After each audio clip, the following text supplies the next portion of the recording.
여러분 안녕하십니까, 박상규입니다. 2조 5천억 원 규모의 루마니아 원전 설비 개선 사업의 40%인 1조 원 규모의 대형 프로젝트를 우리나라가 수주했습니다. 윤석열 정부 들어 속도를 내고 있는 K원전 수출의 복원 성과를 자세히 전해드리겠습니다. 우크라이나 전쟁에 이스라엘 하마스 전쟁까지 겹치면서 물가 오름세가 가팔라지고 있습니다.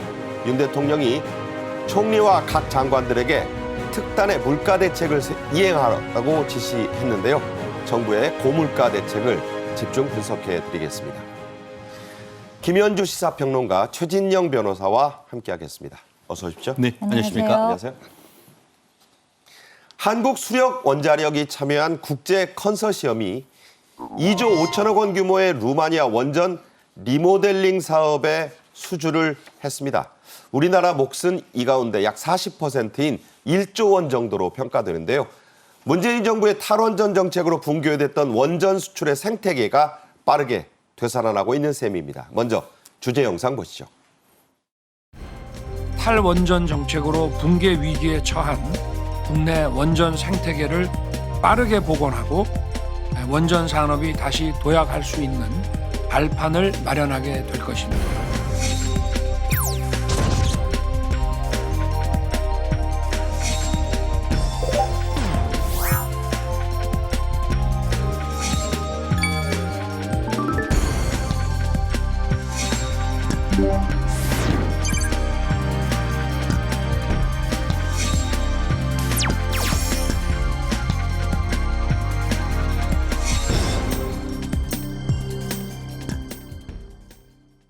네, 보신 대로 우리나라는 캐나다, 이탈리아 업체와 함께 루마니아 원전 리모델링 사업을 공동으로 수주했습니다. 전체 수주액은 우리 돈으로 무려 2조 5천억 원 규모라고 하네요. 그렇습니다. 어마어마하죠. 사실 뭐 1조, 2조 이런 이야기가 그렇게 쉽게 얘기할 수 있는 규모는 아닌데 워낙 이렇게 성과가 많다 보니까 기쁘게 또 2조 5천억 원 이렇게 이야기를 하게 되는 것 같습니다. 우리 수력원자력 한수원이 2조 5천억 원 규모의 루마니아 원전 설비 개선 사업 수주를 지금 눈앞에 두고 있는데 네. 캐나다하고 이탈리아와 함께 컨소시엄 협약을 맺게 되었습니다. 네. 정식 계약은 내년 상반기에 이루어질 것으로 보이는데요. 우리 윤 정부 들어서 두 번째로 큰 규모의 협약을 맺게 된 것입니다. 앞으로 2026년 만료 예정인 이 운영 허가를 30년 이상 운전을 더 하기 위해서 설비를 개선하는 이런 작업인데요. 총 2조 5천억 원 규모의 사업 중에 우리는 약 40%, 약 1조 원 정도가 할당될 것으로 보입니다. 한수원 몫이 1조 원 정도 된다. 1조 원 정도 되는 거니까 굉장한 거죠. 사실 이 원전이라고 하는 것은 건설 자체도 중요합니다만 이 안정성 차원에서 보수 유지를 하는 것도 굉장히 중요하거든요. 그렇죠. 그렇기 때문에 이번 사업을 따낸 것이 큰 의미가 있다고 하겠습니다. 네, 지금 김 평론가 말씀하신 대로 리모델링 대상인 루마니아의 체르나보다 원전 1호기는 그 노형, 스타일, 타입이 우리의 경북 월성 원전 2, 3, 4호기와 같다고 합니다. 그래서 우리나라의 원전 기술력, 이른바 K원전이 세계적인 공인, 인정을 받은 셈이다. 이런 얘기가 나오네요. 그렇습니다. 맞습니다. 지금 말씀하신 것처럼 문재인 정부 때 탈원전 정책으로 인해 가지고 우리나라가 전 세계에서 가장 뛰어난 기술력을 보유한 것을 스스로 사장시켰었는데 윤석열 정부가 들어서면서 아까 말씀하신 것처럼 이집트에서에 있는 원전에서 조 단위의 잭팟을 터뜨린 다음에 이번에 2차로 1조 원대의 이제 엄청난 계약고를 딴다라는 점에서 큰 의미가 있는데요. 위치는 전체로 봤을 때에 예. 루마니아에서 어떻게 보면 수도가 부큐레슈티인데 거기에서 한 170km 정도 떨어져서 흑해 연안에 있습니다.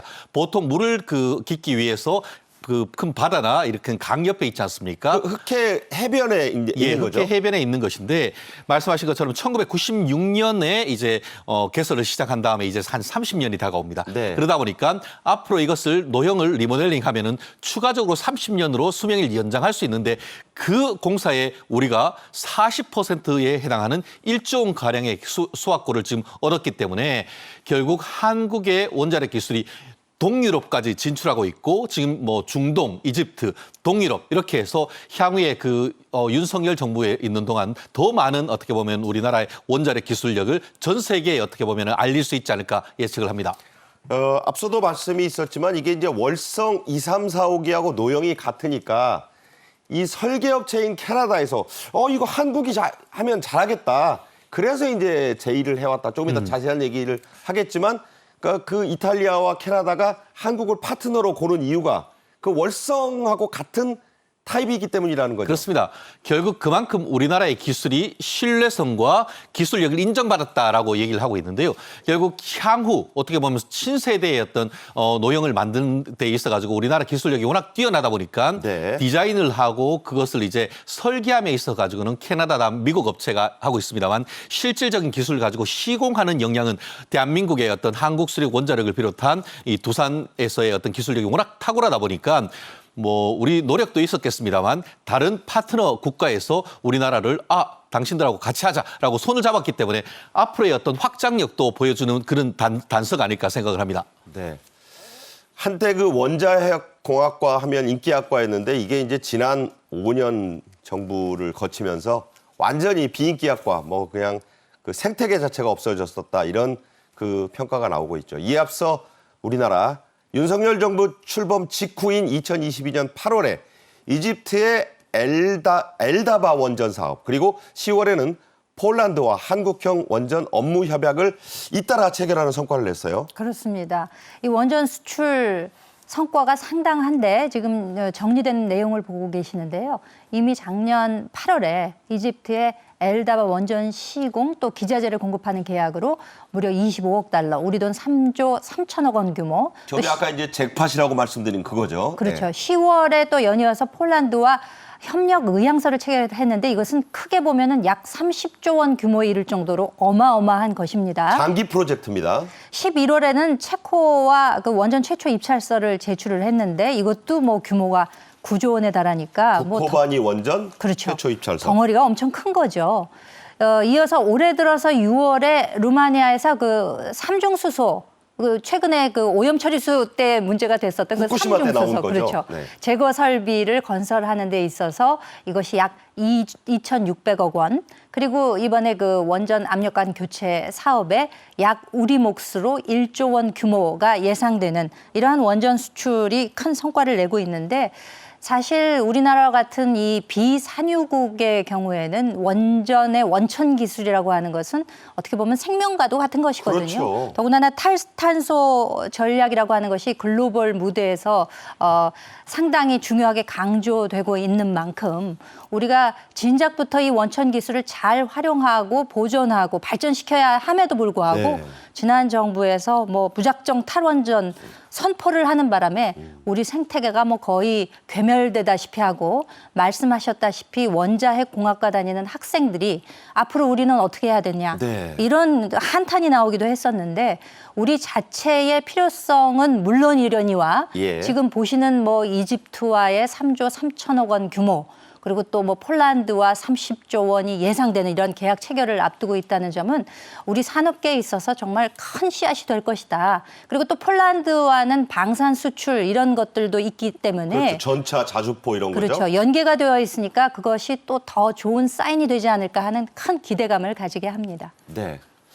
이번 루마니아 리모델링 사업에는 우리 대기업들뿐 아니고요. 중소기업, 중견기업들도 기자재 공급이라든가 인프라 건설 등에 적극적으로 참여한다고 합니다. 이른바 낙수 효과, 또 시너지 효과가 발생하는 셈이죠. 그렇습니다. 낙수 효과란 것이 위에 물이 이렇게 떨어지면 그것이 밑으로 쭉쭉쭉 흘러내려서 아랫 논까지도 물을 댈 수 있는 그 효과 아니겠습니까? 그렇죠.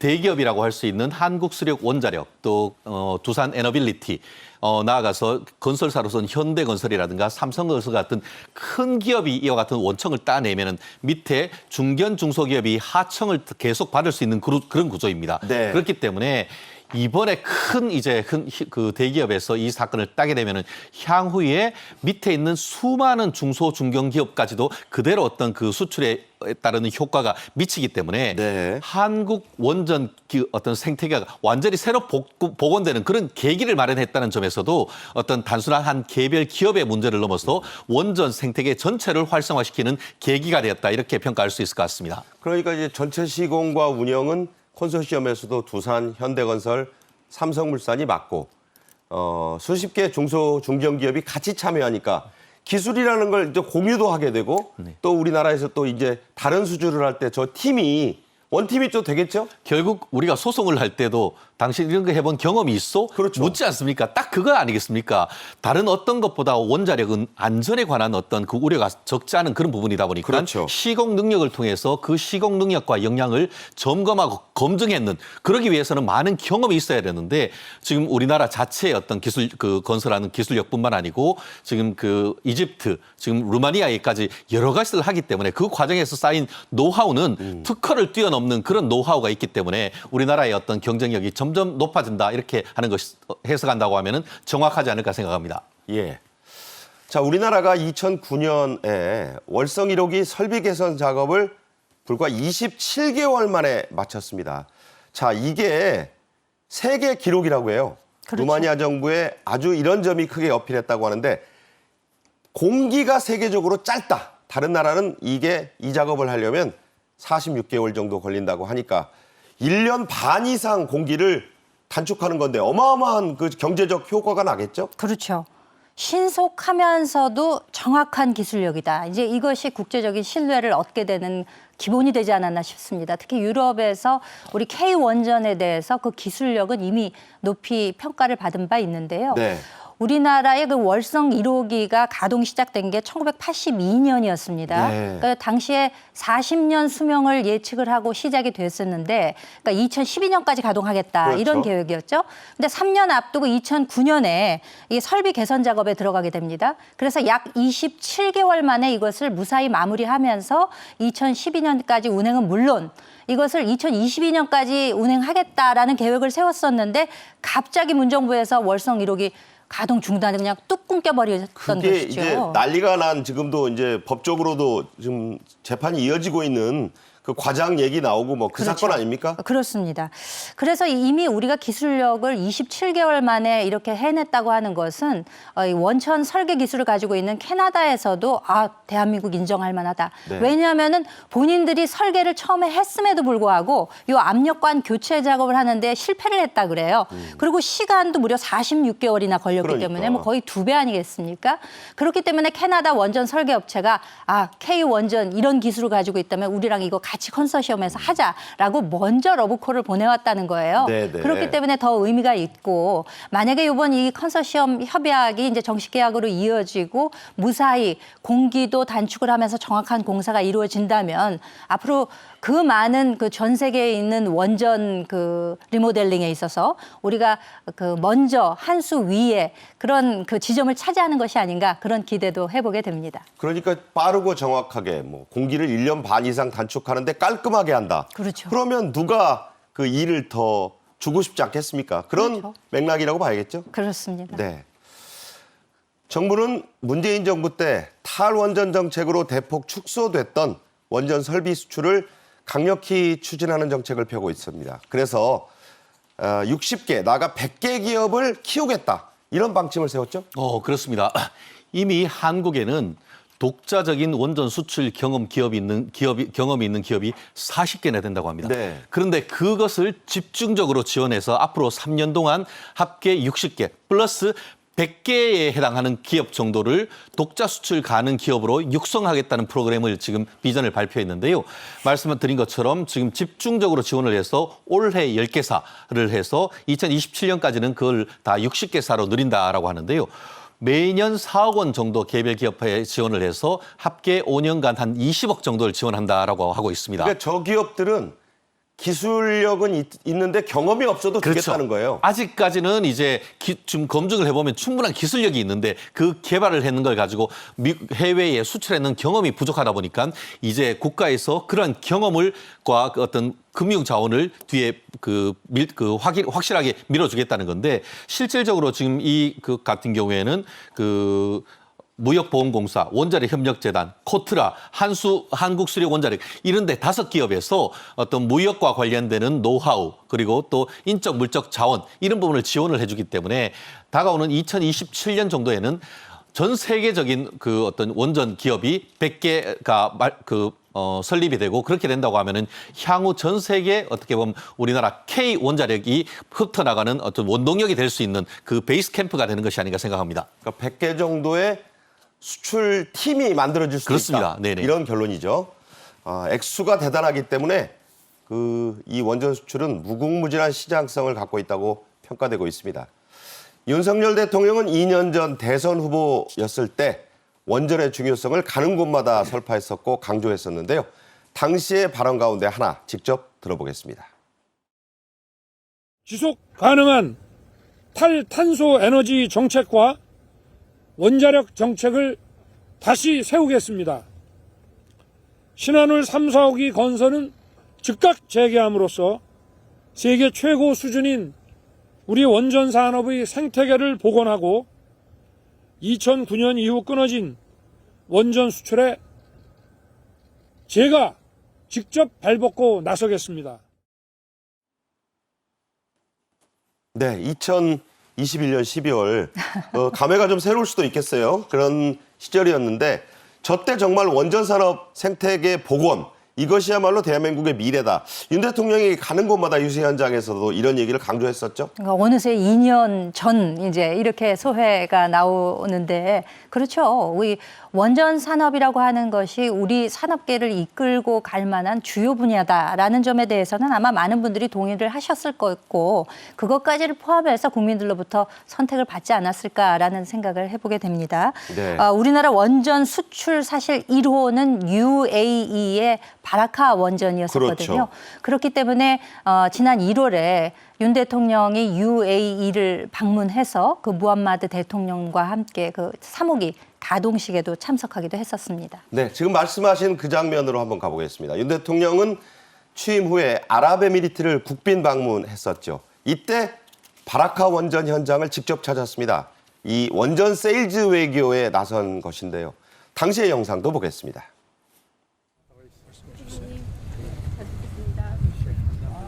네, 아랍에미리트 국빈 방문했을 때 바라카 원전을 방문했을 때 지금 모습입니다. 무함마드 대통령과 그 당시의 장관들, UAE의 강요들이 대거 나갔었죠. 2년 전의 모습인데요. 저건 올해 2023년 1월이었습니다. 네. 지금 통역으로부터 한국말과 지금 아랍어가 같이 쓰인 그 설명판 앞에서 지금 설명을 듣고 있어요. 이집트 엘다바 프로젝트 수주, 또 폴란드와의 원전 협력 LOI를 체결하는 등 우리 원전의 뛰어난 기술력을 기반으로 해서 더 큰 성과를 창출하기 위해 정부는 최선을 다하고 있습니다. 네, 이 바라카 원전은 사막 위의 기적이다 이렇게 불리죠.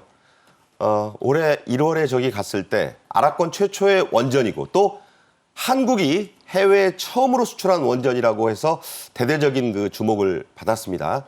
윤 대통령이 UAE와 1월 정상회담에서 약 37조 원 규모의 투자도 그때 이끌어내지 않았습니까? 그렇죠. 300억 불 규모죠. 어마어마합니다. 그렇기 때문에 우리나라 입장에서는 우리 정부 입장에서는 사실 그 에너지 협력에 있어서 정상화를 시켰다. 네. 이런데 이제 큰 명분을 찾기도 했었는데요. 신뢰의 상징이다. 이런 표현이 나왔습니다. 이것도 아까의 이야기와 좀 맥을 같이 하는데 사실상 어떤 일이 있더라도 한국 사람들은 공기를 맞춰주더라. 납기죠. 그렇죠. 네. 그렇기 때문에 약속을 지킨다. 그런 믿음이 있었기 때문에 그런 신뢰를 바탕으로 해서 우리가 이제 수주를 할 수 있었고, 네.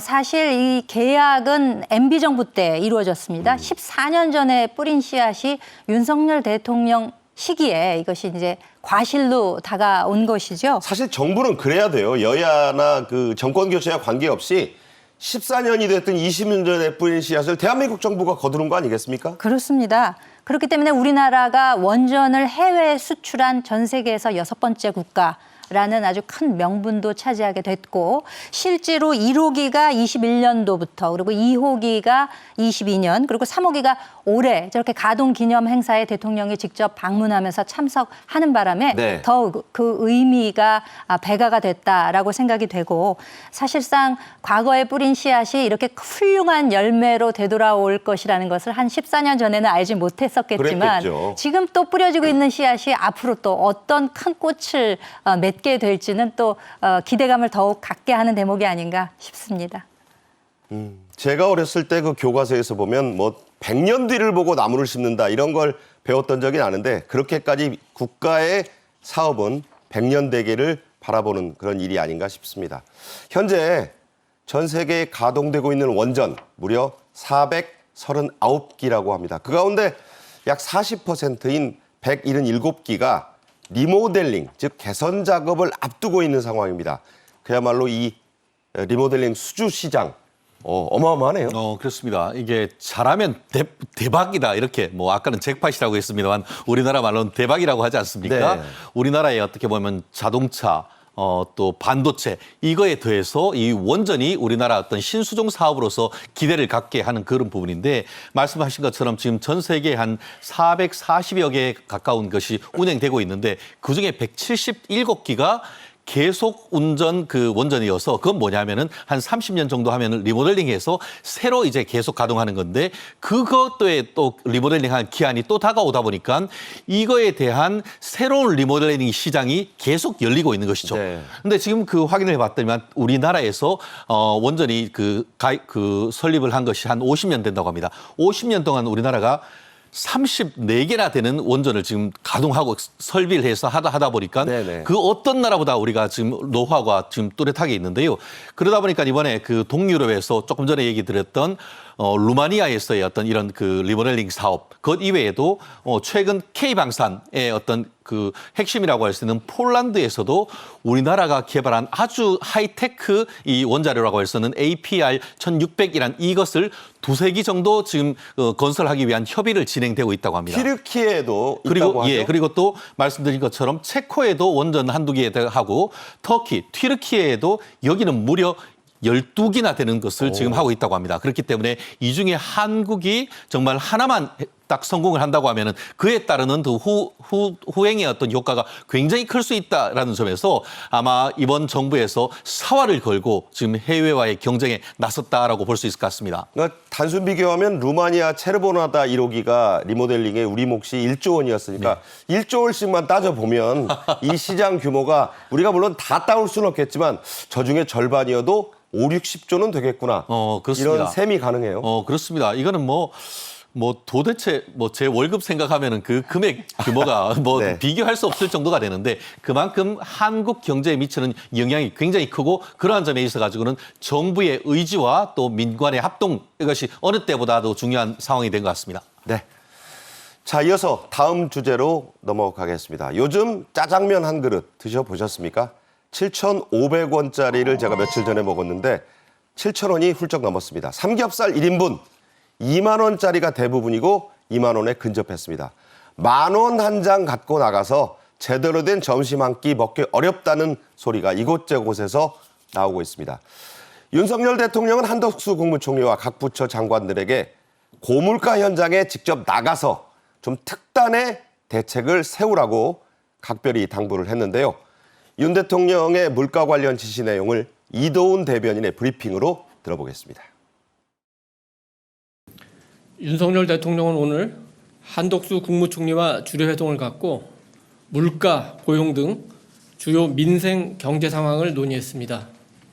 대통령은 총리에게 중동 정세 불안 등으로 또다시 물가 상승 우려가 커지고 있는 만큼 민생 물가 안정에 모든 부처가 만전을 기해달라고 당부했습니다.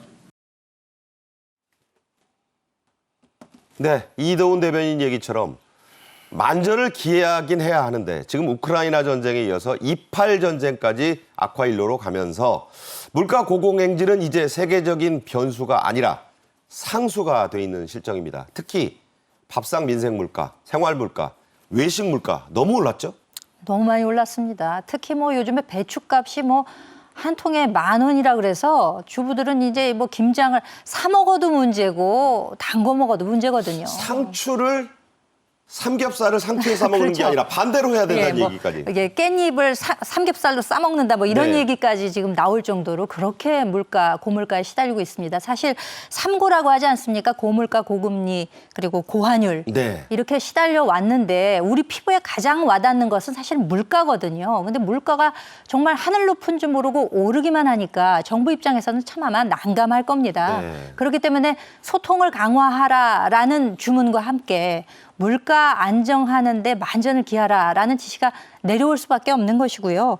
사실상 이 전혀 예상치 못했던 중동의 정세가 불안한 상태로 이끌어져 가면서 이 유가와 연동이 돼서 우리 경제에 정말 악영향을 미치는 것이 아니냐라는 예측이 나오고 있고 따라서 모든 부처가 물가 잡기에 매달려라. 그리고 또 관료들, 참모들은 물론이고 나아가서 실제 상황이 어떤지 파악을 하라. 네. 그리고 적극적으로 소통해라. 이렇게 하면서 민심을 달래는 그런 데 집중하고 있는 모습입니다. 그러니까 뭐 좀 현장에 나가서 장관들도 그렇죠. 직접 좀 느끼고 피부에 와닿는 정책을 세우라 이런 주문 같아요. 그 사실 지난번 잼버리 사태 때도 그 현장에 한 번이라도 가봤으면 그런 일이 있었겠느냐 하는 지적이 있지 않았습니까? 네. 그 실제 우리 서민들의 생활이 어떤지를 나가서 체감하는 것부터 모든 그 정책의 시작이 된다고 볼 때 대통령이 아주 그 적절한 지시를 내리신 것이 아닌가라는 판단이 됩니다. 네. 지난 서울 강서구청장 보궐선거에서 나타난 민심 가운데 하나 중요한 점이요. 정부가 날로 치솟는 먹거리 물가 같은 이 민생 현안을 더 치열하고 세심하게 좀 챙겨야 하는 거 아니냐. 이런 목소리가 있었다고 봐야 돼요. 그렇습니다. 실질적으로 지난 16일 날 대통령실에서 윤 대통령께서 한덕수 국무총리와 이제 회동해서 윤 대통령께서는 중동 정세 불안으로 물가 상승이 우려가 된다. 그렇기 때문에 각 부처별로 해당하는 그 부처에 관련되는 물가에 대해서 정말 그 안전을 기할 수 있도록 만전을 기해달라 이런 말씀을 했는데요. 저는 아직까지 기억을 합니다. 그 국회에 한덕수 총리께서 출석을 했을 때 야당 국회의원께서 네. 총리님 우리 택시비 기본 요금이 얼마인지 아냐라고 네. 했을 때 제대로 답을 못한 그런 것이 좀 뼈아프게 기억이 납니다. 택시비가 올랐는데 그렇죠. 그렇기 때문에 지금 장관님들, 총리님들 그냥 책상에 앉아서 세종시에 앉아서 뭘 할 것이 공리공론할 것이 아니고 실제로 본인과 관련되는 시장에 나가셔서 그 물가가 어떤지 그 시장 상인들과 시민들의 목소리를 경청하는 그런 모습을 통해 가지고 어떤 국민들과 소통하는 모습 그리고 그 소통한 다음에 그 해당에서 뭐 물가 국가가 가지고 있는 것을 좀 더 풀든가든가 이런 식으로 적극적인 어떤 시장 개입을 통해 가지고 민생의 어려움을 정말 보다넘을 수 있는 그것을 통해서 그 어떤 것보다 우선이라고 했음 민생에 정말 도움이 될 수 있는 그런 어떤 이번 정부가 됐으면 하는 것은 아마 저를 비롯한 많은 국민들의 바람이 아닐까 생각을 합니다. 전에 보면 이회창 전 대선 후보가 옥탑방이란 말을 몰라가지고 아주 그때 네네. 곤경에 처했던 기억이 나고 단골 정치인들의 질문이 삼겹살 뭐 1인분 아세요? 뭐 그렇습니다. 라면 한 그릇 값 아세요? 근데 라면 한 봉지하고 라면 한 그릇 값은 또 다른 거거든요. 그렇습니다. 사실 정치인들이 선거 있을 때는 재래시장에 가서 항상 어묵 한 개 후루룩 먹으면서 그때의 어떤 그 서민들과 같이 하는 모습을 보이지만 막상 선거가 끝나고 나면 그런 모습을 보기가 어렵지 않습니까? 네. 그렇기 때문에 높으신 어르신들 그리고 또 장관님, 차관님들 정말 민생을 보담으로 부를 수 있는 낮은 행보 좀 기대해 봅니다. 네. 이스라엘, 팔레스타인, 특히 하마스와의 전쟁이 지금 확산되고 지상전 투입이 지금 임박하고 있는 그런 아주 위태로운 정세인데요. 국제 유가가 지금 들썩이고 있습니다. 연일 오름세인데 자 얼마나 대체 올랐습니까? 유가가 단번에 6%가 급등하는 아주 그 위험스러운 사태가 지금 이미 발생을 했는데요. 네. 사실 중동에서 이와 같은 전쟁 상태가 이어지게 되면 국제 금융 시장이 요동칠 수밖에는 없습니다. 지금 뉴욕 현물 시장도 그렇고요. 난립니다. 그러니까 위험 불안 요소가 이제 현실에 반영되기 시작했다 이미 중동 위기가. 그래서 참 그 굉장히 불안감을 자아내고 있는데 6%나 급등했다고 하는 것은 사실 우크라이나 전쟁 때문에도 유가가 많이 오르지 않았었습니까? 그렇죠. 그래서 이게 조금 진정이 되는가 싶던 차에 이렇게 중동에서 또 전쟁이 일어나다 보니까 6%가 단번에 급상승하는 지금 위기에 처했습니다. 브렌트유가 배럴당 90달러대로 이미 진입을 했다고 하고요. 네. 국제유가 6% 오른 것이 이것은 시작에 불과하다. 앞으로는 100달러 선 이상으로 올라갈 수 있을 것이다. 특히 이란이 경고했다는 점에서 그렇죠. 이란은 이번 전쟁의 배후로 지금 끊임없이 오르내리고 있고 미국이나 또 이스라엘에 경고를 하고 있는 나라잖아요. 그렇죠. 그리고 무엇보다 이 석유 물동량에 있어서 호르무즈 해협이라고 하는 것이 전 세계 물동량의 35%를 차지하고 있기 때문에 그 지역에서 전쟁이 일어나게 되면 일단 전쟁 프리미엄이라고 해서 20달러 정도가 올라간다는 거예요. 네. 근데 만약에 이 호르무즈 해협이 봉쇄되는 지경에 이른다. 최악이죠. 이렇게 되면은 150달러까지도 갈 수 있지 않을까. 그러니까 최악의 시나리오는 그런 지금 김현주 평론가 말씀하신 사태가 오면 최고 150달러. 그렇죠. 브렌트유 기준이니까 어마어마한 겁니다. 그러면 정말 큰일이죠. 우리가 뭐 지난 급성장 시기에 1차, 2차 석유 파동을 겪으면서 엄청난 괴로움을 겪었던 것을 아마 좀 연세가 있으신 분들은 다 아실 텐데 네. 지금 이런 사태도 어떻게 보면 그보다 더 큰 영향을 미칠 수 있다는 점에서 많은 분들이 걱정을 하고 계시는데 국제금융 관계자들에 따르면은 이 굉장히 특이한 상황이다라는 것을 감안할 때는 이보다 더 큰 최악의 상황을 염두에 두고 시나리오를 짜야 되는 것이 아니냐 이런 이야기들도 지금 나오고 있습니다. 그러니까 뭐 이 시장을 너무 비관해도 안 되지만 낙관하는 것은 이런 변동성이 높은 시기에 그렇죠. 낙관론을 설파하는 것은 더 위험할 수 있다는 얘기가 나와요. 금물입니다. 네. 물가 관리의 사령탑이라고 할 수 있는 추경호 경제부총리가 10월 16일 비상경제장관 회의에서 유류세 인하 조치를 올해 말까지 2달 더 연장하겠다고 했습니다. 직접 들어보겠습니다.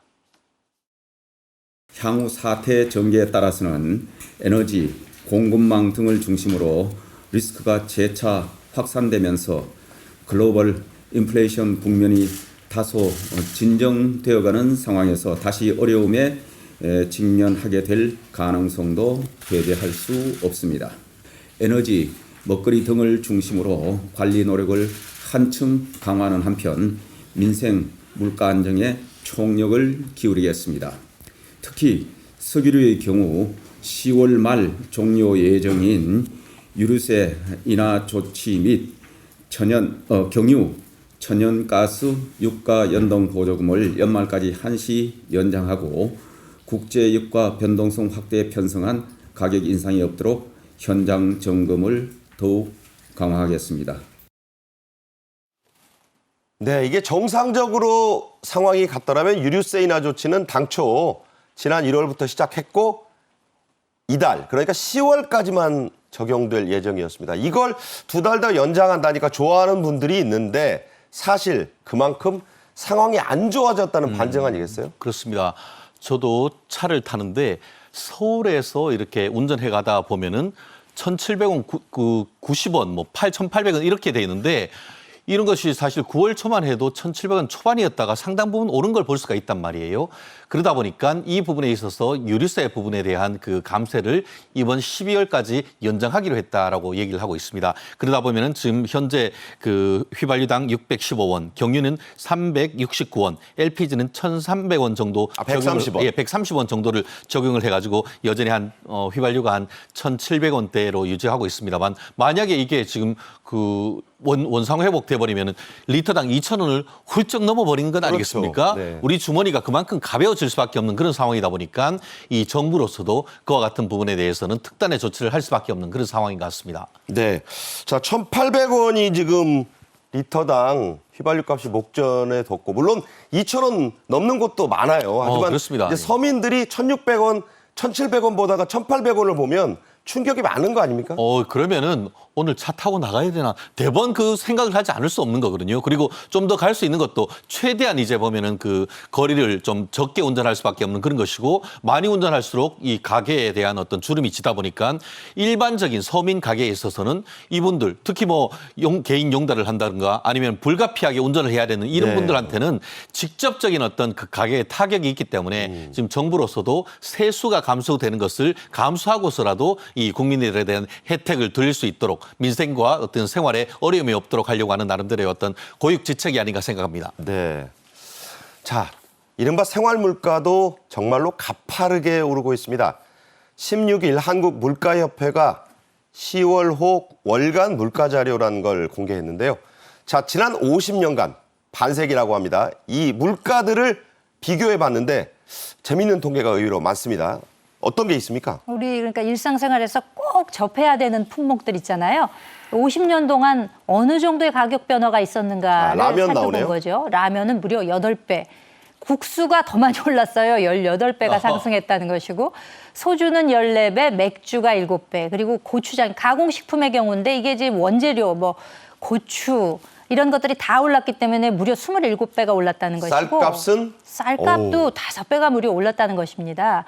배추 그리고 뭐 고등어 이런 해산물, 오징어, 휘발유. 고등어는 이 대표적인 서민 어종이잖아요. 그렇죠. 오징어도 그랬죠. 오징어도 뭐 그물만 내리면 잡혔다고 했는데 이게 지금 그 기후 변화로 인해서 한류 어종들이 많이 바뀌지 않았습니까? 그렇기 때문에도 더욱 가격 변화를 부채질한 측면도 없지 않아 있다라고 생각이 됩니다. 이 생활 물가 수준이라고 네. 하는 것이 우리나라가 언젠가부터 굉장히 너무 물가가 비싼 거 아니야라는 실감들을 많이 하셨을 것이 주요 대도시들 있지 않습니까? 뭐 뉴욕이나 뭐 도쿄. 유럽에 도쿄 같은 데는 가면 우리보다 물가가 싼 것 같은데. 일본 여행하시는 분들이요. 오사카, 도쿄보다 서울이 비싸다는 얘기 한결같이 하세요. 그런 지가 조금 됐습니다. 네. 더군다나 지금 엔저까지 있기 때문에 더욱 그런 생각들을 많이 하셨을 텐데요.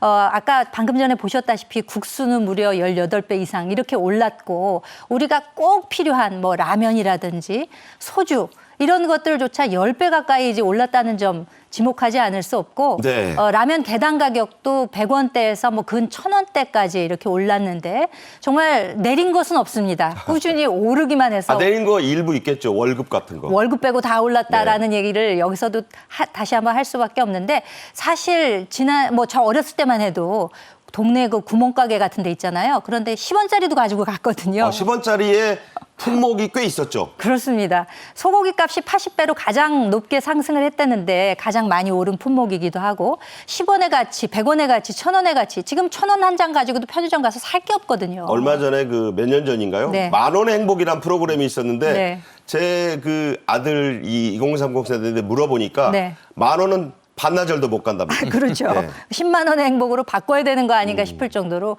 정말 오르기만 한 이 물가, 더군다나 우리 생활에서 꼭 필요한 부분들만 짚어봐도 네. 이 정도로 물가가 상승했구나라는 것을 알 수 있는 그런 통계가 아니었나 싶습니다. 네, 심각합니다. 네. 실제 거리에서 몇 분 시민들을 만나서 고물가 걱정을 들어봤습니다. 직접 들어보시죠. 그럼요. 체감 많이 하죠. 작년 대비 한 20%? 30%? 장보기가 두려워요. 고기도 많이 올라서 정말 필요한 것만 사야 될 것 같고요. 또한 과일 또한 너무 많이 올랐어요. 그래갖고 정말 필요한 거, 그것만 사야 될 것 같아요. 일단 손님들이 좀 또 올랐어 뭐 이러고 안 오른 게 없네 이런 얘기가 거의 뭐 손님 대다수예요. 그래가지고 이제 양을 줄이시고 너무 불편하시는 것 같아요. 자, 외식 물가. 이게 가족들하고 뭐 주말에 나가는 것만 얘기하는 게 아니고요. 당장 점심시간인데 점심 드시는 분들. 직장에 나가서 먹는 그런 식당 물가 말합니다. 이거 대단히 심각합니다. 한국소비자원의 조사 결과 짜장면 값은 처음으로 7,000원 넘었고 삼겹살 1인분도 2만 원. 2인분이 아니고 1인분이 2만 원을 넘나듭니다. 자, 어떻게 보세요? 제가 그 작은 법인 대표로서 직원들 회식하려고 하면은 허리가 좀 휜니다. 아, 네. 지금 말씀하신 것처럼 지금 그 한국 소비자원의 어떤 그 물가 포털에 보면은 짜장면 한 그릇이 지난 9월 달엔 7,669원으로 7,000원을 뛰어넘었다고 합니다. 곧 8,000원이에요. 예, 곧 8,000원이고 지금 삼겹살 같은 경우에도 1인분 200g 환산했을 때에 지난 8월에는 19,150원이어서 9월 달에는 19,253원으로 조만간 2만 원을 지금 넘을 것 같고요. 네. 냉면 같은 경우에도 8월에는 11,200원 정도 됐다가 이번에 9월 같은 경우에는 13,000원을 뛰어넘었습니다. 비빔밥도 그렇고 다 올라가는데 가장 충격적인 것은 공깃밥 값입니다. 지금까지 저희는 공깃밥 하나요 하면은 1,000원이었지 않습니까? 1,000원이었잖아요. 근데 지금 같은 경우에는 1,500원대도 있고 2,000원인 케이스도 적지 않습니다. 공깃밥 2,000원 식당 많습니다. 적지 않습니다. 네. 그러면서 지금 특히 그 자영업자들 같은 경우에는 2,000원도 싸다. 인건비 또 그리고 또 월세 이런 걸 오른 걸 하면은 그렇게 하는 것도 유지하는 것도 쉽지 않은데. 그러니까 공깃밥에 물 말아서 김치하고 먹어야 되나요? 그렇죠. 그래서 좀 아이들하고 예전에 같은 경우에는 김밥하고 라면 하면은 그래도 5,000원이면 됐는데 이제는 김밥에 라면 위에 치즈 하나 올리면 10,000원이 쉽게 넘어가 버립니다. 그렇기 때문에 이런 부분에 있어 가지고는 정말 정부에서 민생 물가 정말 제대로 한번 살펴봐 주셨으면 하는 바람입니다. 자, 조미료 값도 올라요. 이게 조미료 없으면 못 먹습니다. 소금, 설탕 값도 1년 만에 최고치로 올랐는데 이 영어로 말합니다. 슈가 인플레이션, 슈가플레이션 우려도 나오고 있는데 설탕 안 들어간 게 거의 없잖아요. 그렇죠. 모든 음식의 기본으로 설탕, 소금 다 들어가지 않습니까? 소위 또 최근에는 그 단짠이라고 해서 네. 단맛, 짠맛에 중독되는 경향, 뭐 탕후루 이런 것들도 유행하고 있고 한데 네. 그 가격 상승이 1년 만에 최고치를 찍었다고 해서 정말 걱정스러운 상황입니다. 네. 뭐가 됐든지 가격은 오르면 쓴맛을 느끼죠. 단 게 올라도 쓴맛이 느껴지고 네. 짠 게 올라도 쓴맛이 느껴지는데 역설적이네요. 그렇습니다. 1년 만에 최고치를 기록했다는 점은 참 이 물가에 대한 우려를 더욱더 가중시키는데요. 설탕, 소금의 경우 약 17% 정도가 상승이 되면서 슈가플레이션 우려도 상당히 커지고 있습니다. 네. 자, 우리 물가가 이렇게 급격히 오르다 보니까 미국의 물가 상승률보다는 우리가 낮았었는데 이게 한 6년 넘게 그랬어요. 근데 이게 비슷해졌다. 이것도 심각해요. 비슷한 게 아니고 똑같아져 버린 겁니다. 물가가 그렇게 됐다는 것은 어떻게 보면 전체적인 어떤 경제 성장률 이런 부분과 관련되는 부분이고 하와 관련되는 부분이다 보니까 그러니까 늘 심각한 저 문제인데요. 미국 물가가 빨간 게 위에 있었는데 그렇죠. 만났어요. 그러다가 지금 미국 같은 경우에는 이게 전체적인 어떤 유동성을 그동안 풀었다가 그걸 긴축으로 가는 반면에 우리나라 같은 경우에는 외생 변수로 유가 같은 것들이 계속 오르다 보니까 결국 전체적인 우리나라 물가 같은 경우에도 하향하다가 지난 7월부터 다시 한번 좀 상승세를 오르면서 미국의 어떤 전체적인 긴축 기조에 따라서 인플레이션이 떨어지는 다가 지난 9월에는 3.7%로 동률이 돼버렸단 말이에요. 이렇게 저게 되면은 이제 골든 크로스 안 나란 법이 없거든요. 그렇죠. 그건 골든 크로스가 아니고 우리 입장에는 데드 크로스가 되는 데드 것이고 크로스. 그것은 이제 우리나라의 무역 경쟁력이 떨어질 수밖에 없는 그런 부분이 되고 우리나라에 과연 얼마나 투자를 할 것인가 이런 부분과도 관계되는 부분이다 보니까 이 부분에 있어서 대한민국 정부의 어떤 인플레이션 관리 아주 긴절한 시점이 된 것이 아닌가 생각을 합니다. 과거 일본이 잃어버린 20년이라는 그 암흑의 터널로 들어갈 때 곳곳에 나붙은 그 포스터가 있습니다. 격암, 객기야스.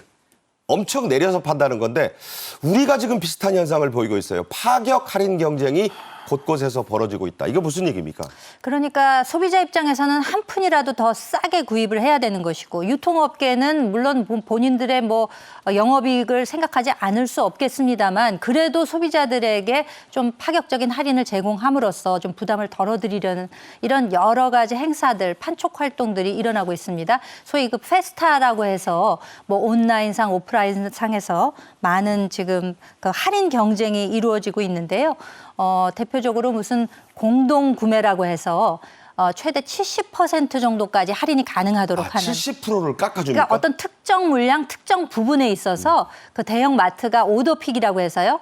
단체로 공동 주문을 하게 되면 그 물량이 목표치에 달하게 되면 공통으로 70% 할인을 받게 되는 공통 구매에 따른 파격 그렇죠. 할인. 네. 그렇죠. 그리고 아주 대형 마트들뿐만 아니라 슈퍼나 혹은 아주 가까운 거리에 있는 편의점 같은 데서도 될 수 있으면 뭐 하다못해 포인트를 더 준다든지 뭐 최대 할인폭을 늘려준다든지 이렇게 하면서 그에 대해서 소비자들이 호응하면서 판매량도 상당한 효과를 보이고 있는 것으로 보입니다. 네. 자, 이렇게 깎아만 준다는 게 반드시 좋은 일만은 아닙니다. 물가를 잡아야 되는데 그 주무장관인 추경호 경제부총리가 얼마 전에 모로코에서 열린 G20 재무장관 중앙은행 총재회의에서 이런 얘기했네요. 세계 경제 수장들이 물가 안정을 중점적으로 얘기하더라. 인플레이션이 어느 정도 지속되느냐에 대해 계속 논쟁을 벌였다. 통화와 재정 정책의 긴축 기조를 유지하라고 권고하더라. 자, 어떻게 봐야 됩니까? 그렇습니다. 그 경제에 있어서 두 가지 핵심 축이 하나는 금리, 하나는 인플레이션일 수밖에 없는데 금리에 관해서는 이제 천정을 찍어서 더 이상 올라가기보다는 어떻게 보면 안정 내지는 하락세에 대한 것에 대해서 공통적인 어떤 그 어느 정도 인식이 있었는데 네. 문제는 인플레이션인 거죠. 인플레이션과 관련해 가지고는 아직까지는 이것이 그 더 이상 올라갈지 내려갈지에 대해서 예측하기 어렵고 거기에 더불어서 최근에 있었던 이제 그 하마스 이스라엘의 그 전쟁을 통해서 유가와 관련되는 인플레이션 위험이 있다 보니까 향후에 있어서 계속 정체적인 세계 정부는 긴축으로 가되 이와 같은 긴축으로 간다 하더라도 인플레이션 위험성은 계속 있기 때문에 이 부분이 인플레이션이 계속 지속될지 여부에 대해서는 각각 아주 치열하게 토론을 했다. 그렇기 때문에 우리나라에서도 긴축으로 가면서도 인플레이션에 대해서 더 신경 써야 된다는 메시지를 던졌기 때문에 우리나라도 이런 큰 기조를 보면서 세계와 어떤 경제 호흡을 같이 해나가는 것이 중요하지 않을까 생각합니다. 네.